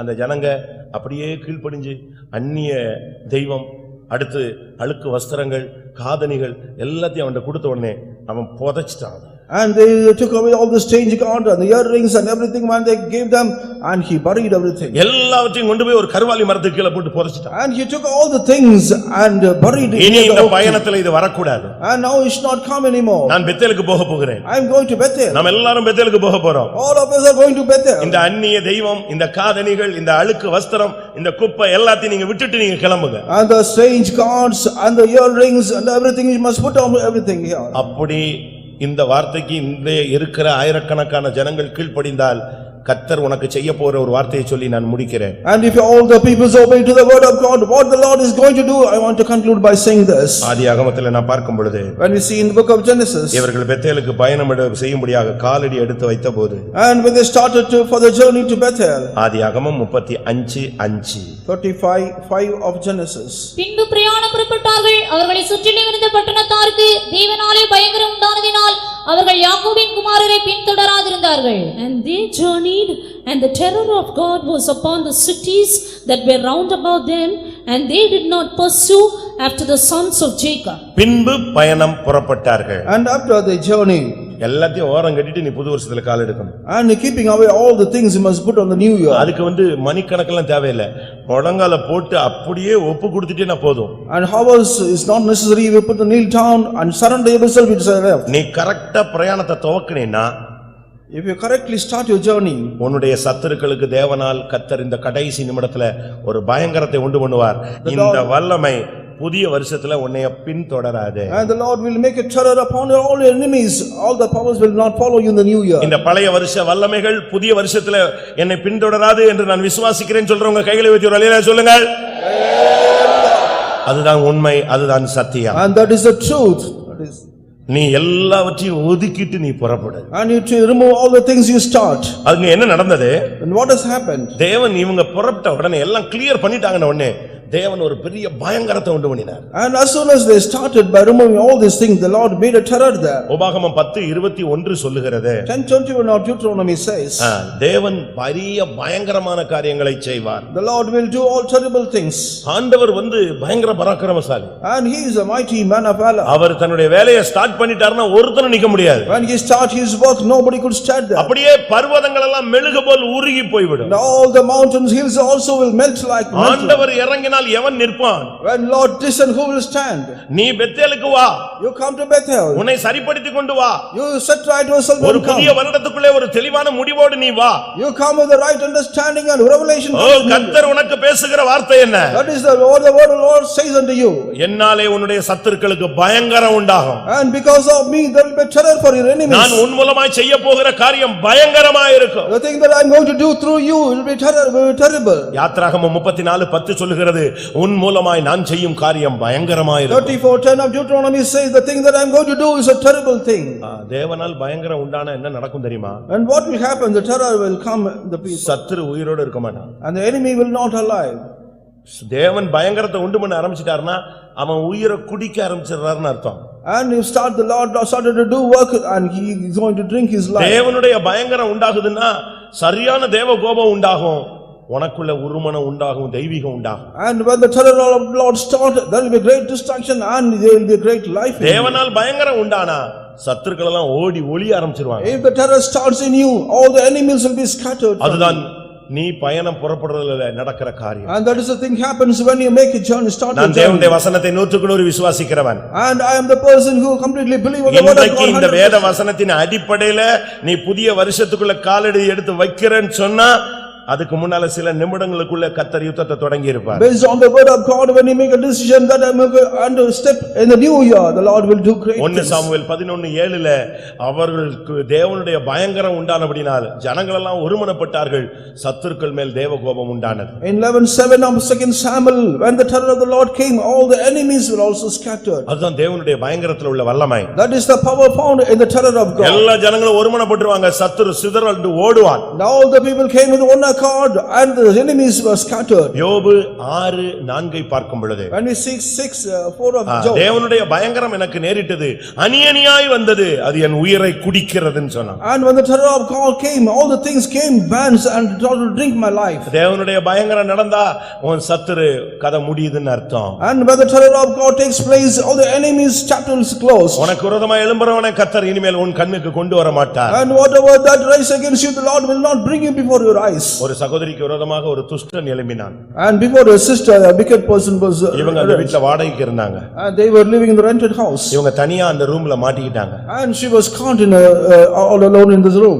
தனியா ஒரு வீட்ல இருக்கும்போது அந்த வீட்டு ஓனர் வந்துட்டான். And while she was all alone, the owner of the house came. அவன் ஒரு தவறான நோக்கத்தோடு வந்து விட்டான். And he came with the wrong intention. full குடி போதையில இருக்கிறான். And he was fully drunk. அவன் அந்த வீட்ல வந்து கதவை தட்டி அவங்கள ரொம்ப டிஸ்டர்ப் பண்ணிட்டான். And he came and knocked the door and disturbed her more. பயங்கர போராட்டம். There was a great struggle. அவங்களுக்கு யாருக்கும் போன் பண்ண முடியாது.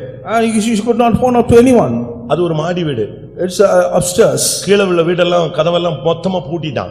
All the house under the below were also shut இது down. தனியா இருக்கிறது அவனுக்கு தெரிஞ்சு போச்சு. And he could realize that she was all alone. வந்து கதவை போட்டு உடைக்கிறான். And he completely breaks the door. இது கதவுக்கு உள்ள முழங்கால்ல நிக்குது. And she is knelt down in the house.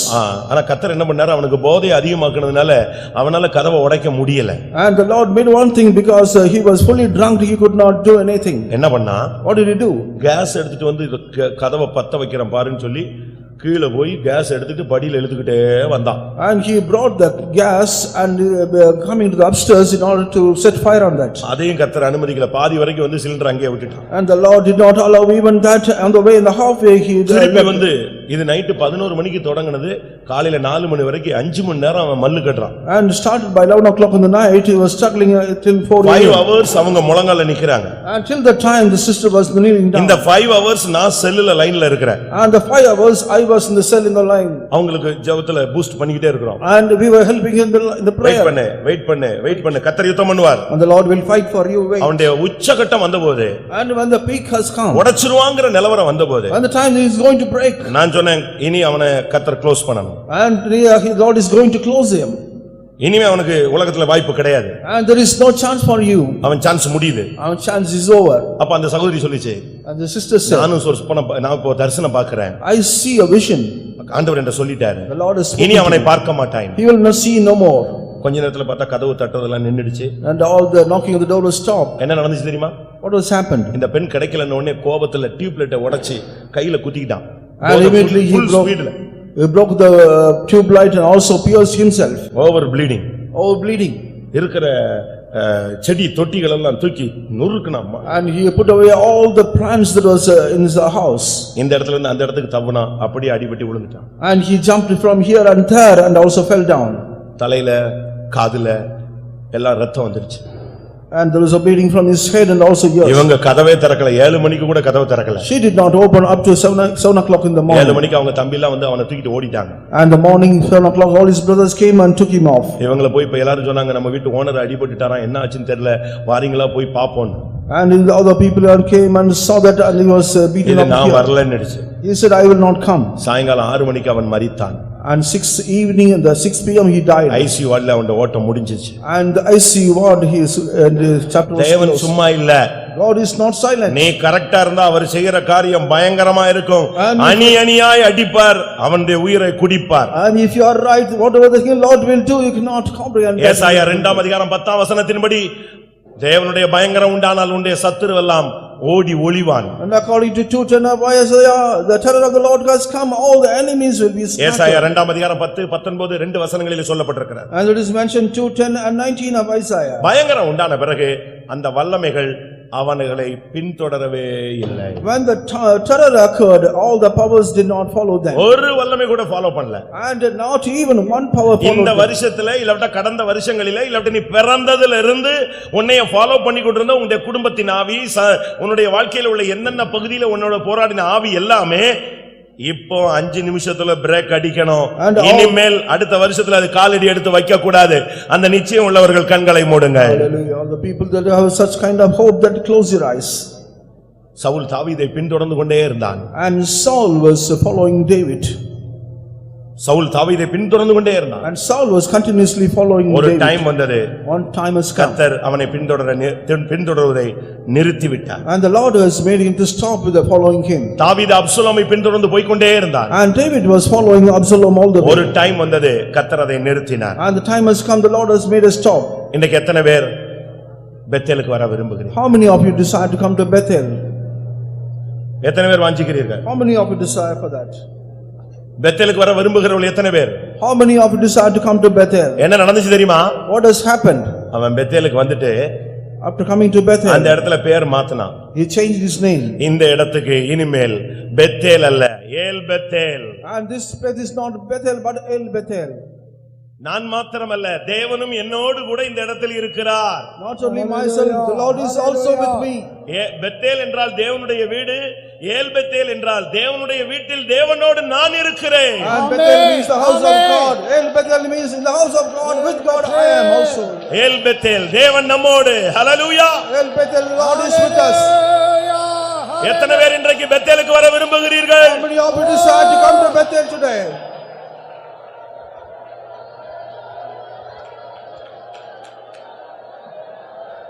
Hallelujah, hallelujah.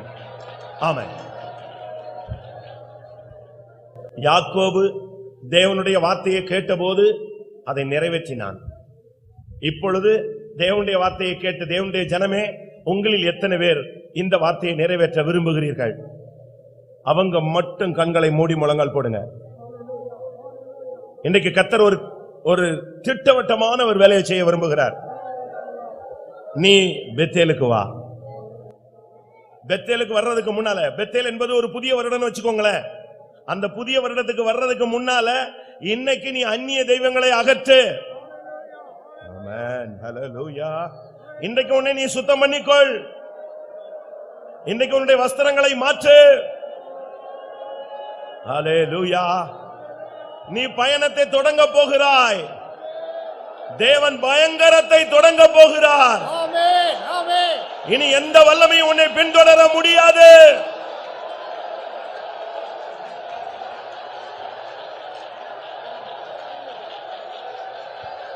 Hallelujah, hallelujah.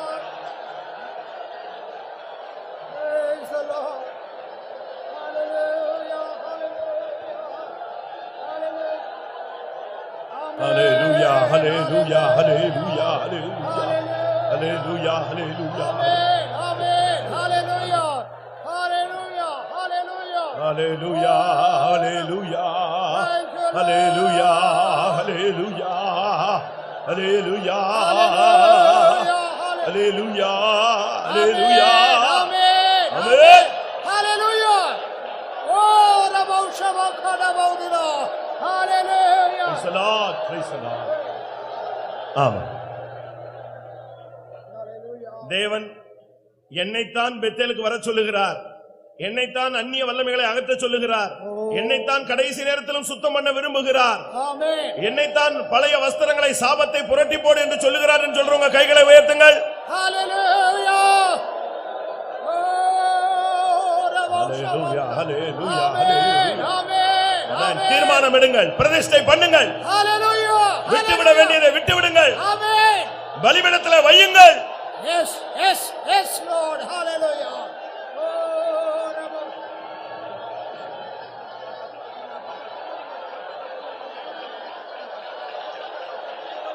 Amen. Hallelujah. Hallelujah, hallelujah. ஆமென். பிரியமானவர்களே, இப்ப நடந்துகிட்டு இருக்கிறத உங்களுக்கு சொல்லிடுறேன். நீ இங்க முழங்கால் போட்டு கர்த்தாவே நான் பெத்தேலுக்கு வர விரும்புகிறேன், எல்லா தோல்விகளும் மாறட்டும் நீ சொல்லிக்கிட்டு இருக்கிற. ஆனா தேவன் இப்ப என்ன செய்து கொண்டிருக்கிறார் தெரியுமா? உன்னுடைய சத்துருக்களுக்கு பயங்கரத்தை உண்டு பண்ணி கொண்டிருக்கிறார். Amen. Amen. சத்துரு நிர்மலமாக்கப்பட்டு கொண்டிருக்கிறார். Amen. Hallelujah. உன்னோடு போராடின வல்லமை நியாயம் தீர்க்கப்பட்டு கொண்டிருக்கிறது. Hallelujah. Hallelujah. உன் வியாதியை கர்த்தர் அழிக்கிறார். Yes. Amen. செய்வினை வல்லமைகள் தகர்க்கப்படுகிறது. Hallelujah. Oh, Rabala Bauria Kasatuladio, Ribina Mahura Valaka Sahatilo, Rashala Mahatilanio Kara, Rasivina Mahura Bakaradio. Amen. Amen. Hallelujah. Yes, Lord.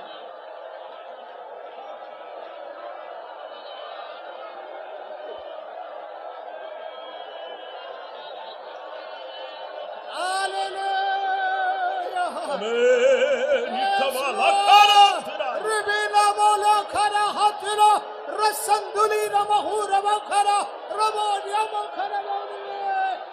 Hallelujah. Hallelujah. Oh, ravasithiri ramahur lishalario kara modino. இப்பொழுதே தேவன் யுத்தத்தை தொடங்கி விட்டார். நீ பயப்படாத. Amen. பழைய வருஷத்தின் கடைசியிலேயே உன் யுத்தத்தை முடிவுக்கு கொண்டு வருகிறார். Amen.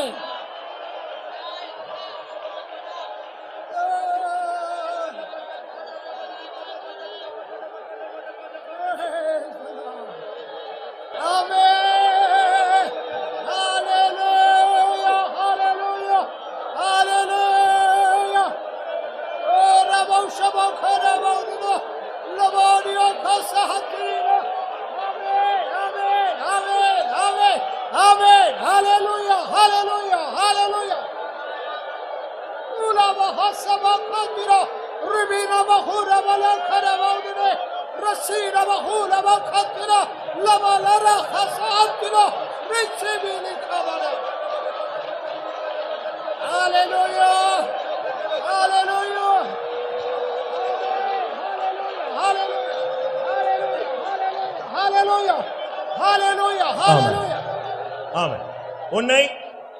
உன்னை தொடருவேன், பிடிப்பேன், இந்த வருஷத்தில் உன்னை அழிப்பேன் என்று சொன்ன வல்லமை ஒன்றும் செய்ய முடியவில்லை. Amen. கர்த்தர் தான் அந்த வல்லமையை அழித்து உன்னை தூக்கி ஏந்தி சுமந்து கொண்டு வந்து விட்டார். ஹalleluya. Amen. Hallelujah. Yes, Lord. Thank you. நன்றி ஐயா.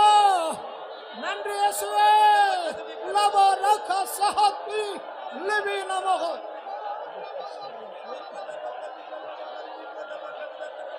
ஆமென். பிரியமானவர்களே, பழையவைகள் ஒளிந்து போகிற நேரம் வந்து விட்டது. Amen. இன்னும் 2 நிமிஷம் இருக்கிறது. Hallelujah. ஒரு நிமிஷம். இங்க முழங்கால் நிக்கிற எல்லாருக்கும் பரத்திலிருந்து டைரக்டா ஒரு வார்த்தை, ஒரு அபிஷேகம், Amen. ஒரு தொடுதல், ஒரு அக்கினி, Amen. ஒரு ஜீவன், Amen. அதோட நம்ம புதிய வருஷத்துக்குள்ள போகணும். Oh, Rabara Halava. விடாதீங்க, அவரை பற்றிக் கொள்ளுங்கள். Mahario Kanavone. Hallelujah. Hallelujah. Oh,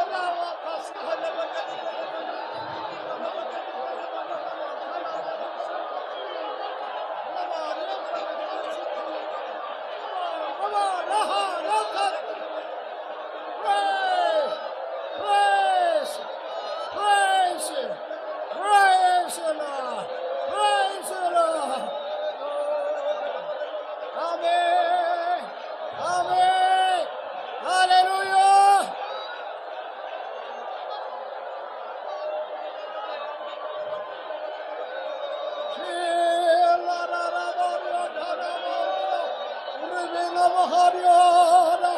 Osinu halaria katsindele, lasina maharia, nisihina vala vaudne, lava nava khara hattilaria, nishava nava hattila, nara nava halia khara.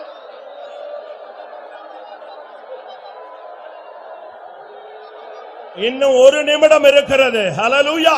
Amen. ஆமென். இன்னும் ஒரு நிமிடம் இருக்கிறது. Amen. ஆமென். ஹalleluya. ஆமென். ஹalleluya. ஜெயத்தின் கொடி ஏற போகிறது. கோலமக்கத்துடானியா.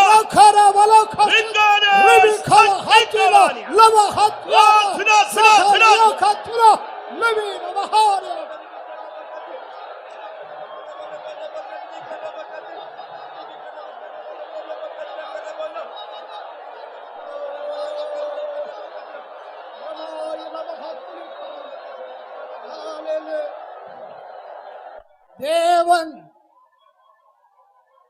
தேவன் நமக்கு புதிய வருஷத்தை 2015வது வருஷத்தை கிருபையாக தந்தார். ஹalleluya. Hallelujah. Hallelujah. Rikabara, Sikara, Maudino, Lavarioka, Sikario, Lavarioka, Sikatini, Manakasi, Hatino, Lishana, Aila, Mahatino, Ravaka, Sahatini.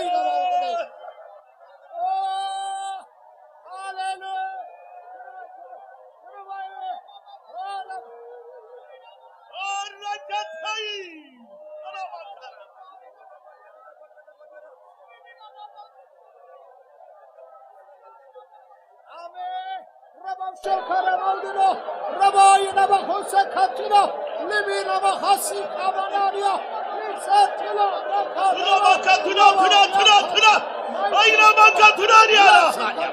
Oh, Tuna Bagana. Oh, da.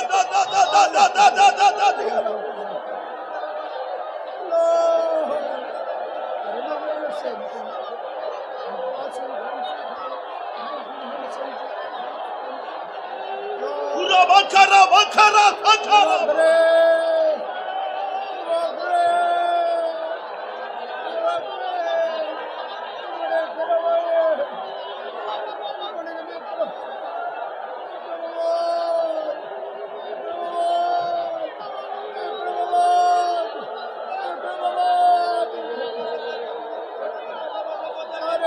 Ravaria Karamodina, Shavara Karamodinaria.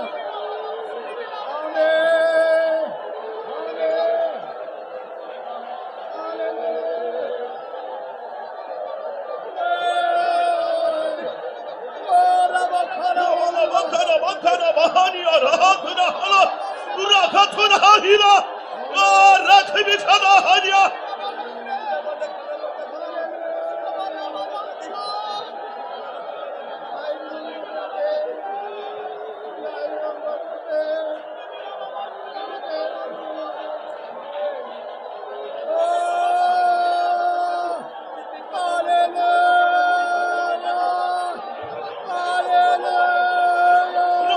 Shabakara bakatuna tuna Urama sakahani Amen. Hallelujah.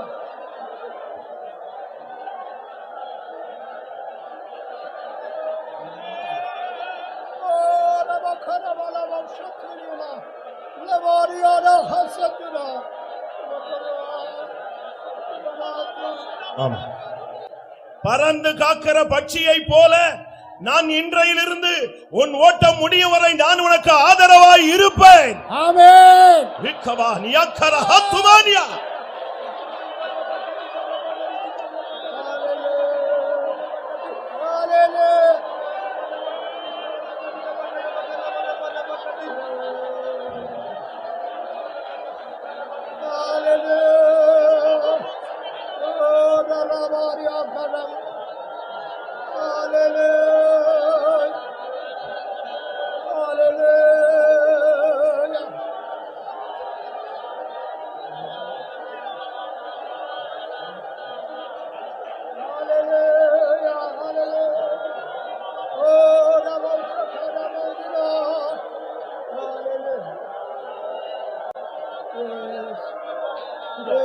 Tuna Mariara, Tuna.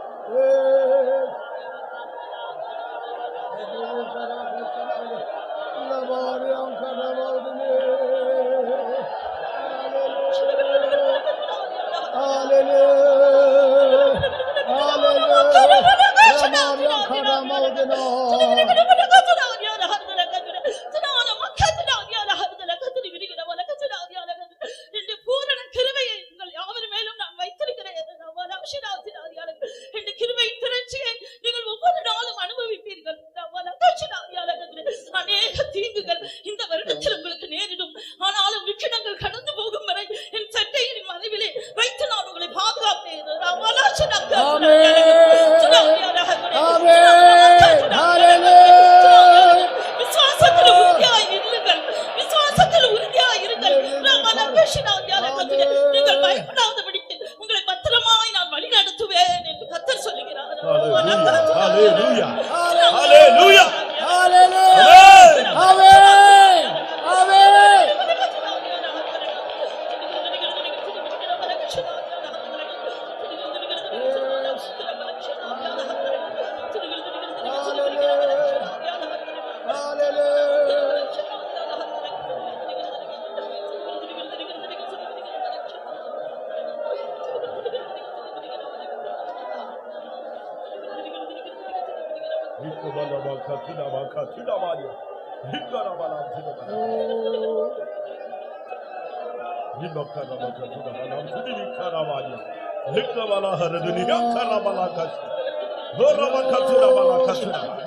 Amen, amen, amen, amen, amen. Hallelujah. Hallelujah. Rabo shava kana mo. Sibika kana kana mo shava kana mo.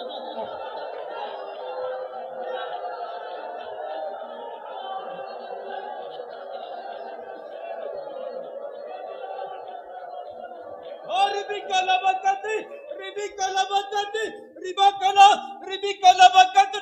ribikala bakati, நீ என்னுடைய கரத்தில் இருக்கிறாய்.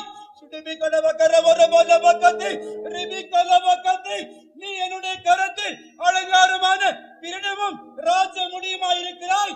சுடிபிகல bakati, நான் உன்னை என்னுடைய கரத்தில் எடுத்து ஜாதிகளை முறியடிப்பேன், சத்துருக்களை துரத்துவேன், ராஜாக்கள் உன்னிடத்தில் கடந்து வருவார்கள். நான் உன்னை பெரிய ஜாதியாக்கி உன் பேரை பெருமைப்படுத்துவேன் என்று கர்த்தர் சொல்லுகிறார். Hallelujah. Hallelujah. Hallelujah. Hallelujah. Amen. Amen. Oh, Raborio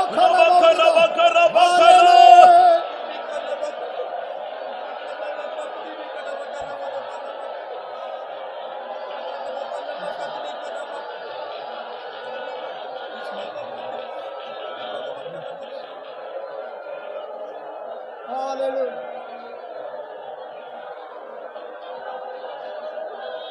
Hallelujah.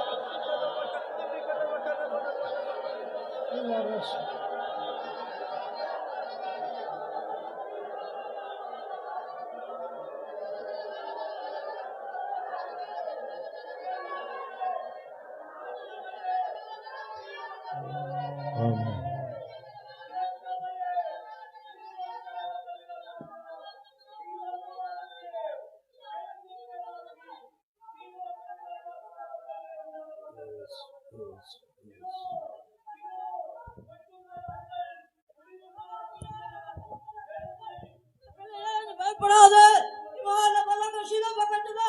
நான் முந்தினவரும் நான் பிந்தினவரும் உயிருள்ளவருமா இருக்கிறேன். இவாள கலவலகத்துது. நான் மரித்தேன், ஆனால் சதாகாலம் உயிரோடு இருக்கிறேன். இவாள கஜுலவலகத்துது. இந்த வருஷமெல்லாம் உன்னை ஜெயித்தான் நடத்தும்படியாக யெகோவா பார்த்தால் சீக்கிரமாக நான் இந்த வருஷத்துல கடந்து உன்னை கருத்தை பிடித்திருக்கிறேன். இவாள கலவலகத்துது. இவாள கலவலகத்துது. பயப்பட வேண்டாம்.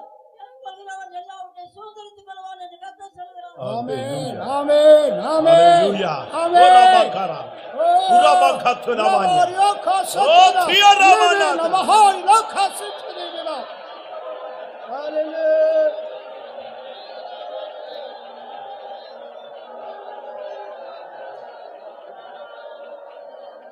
Hallelujah. ரிபக்கரபக்கதுரபக்கரபானியா. ஷபலபக்கது.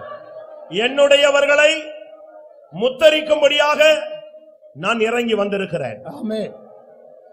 என்னுடையவர்கள், எனக்கே உரியவர்கள், என் நாமம் தரிக்கப்பட்டவர்கள், எனக்காக பலிபீடத்திலே ஜீவனை கொடுக்கிறவர்கள், எனக்காய் நிற்கிறவர்களை நான் இந்த கூட்டத்தில் முத்தரிக்கும்படியாக இறங்கி வந்திருக்கிறேன். அவர்கள் எனக்கே உரியவர்கள், அவர்கள் எனக்கே சொந்தம். என் மகிமையை நான் வேறு ஒருவனுக்கும் கொடேன். என்னுடையவர்கள் நெற்றியில் ஓ கர்த்தருக்கு பரிசுத்தம் என்று நான் எழுதி கொண்டிருக்கிறேன்.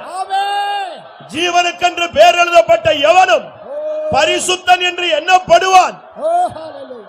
Hallelujah. Hallelujah. Hallelujah.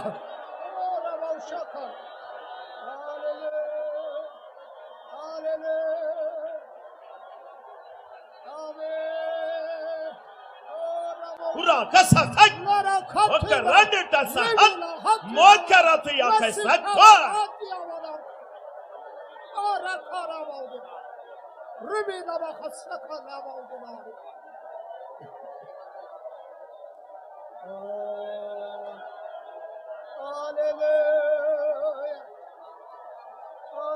நான் என்னுடையவர்களுடைய செவிகளை திறந்திருக்கிறேன்.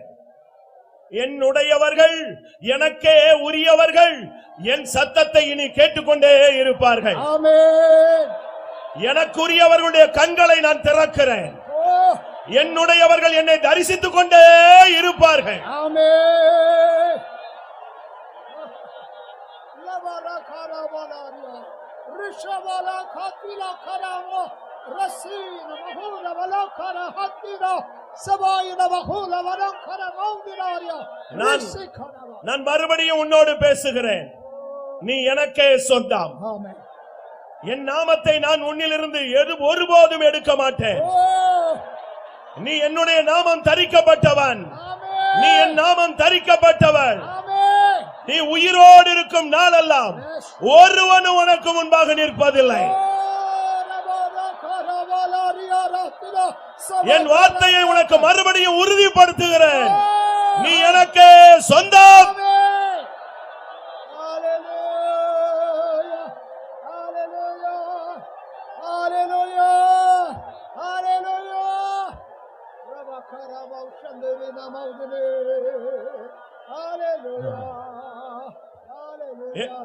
என்னுடையவர்களுக்காக எனக்கே சொந்தமானவர்களுக்காக செங்கடலில் ஒரு வழி உண்டு. என்னுடைய ஜனங்களுக்காக யோர்தானிலே எனக்கு ஒரு வழி உண்டு. என்னுடையவர்களுக்காக வனாந்தரத்திலே அவாந்தரத்திலே அவர்களுக்கு ஒரு வழி உண்டு.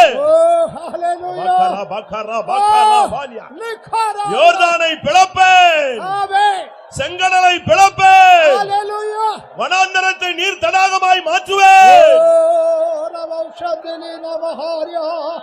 Amen.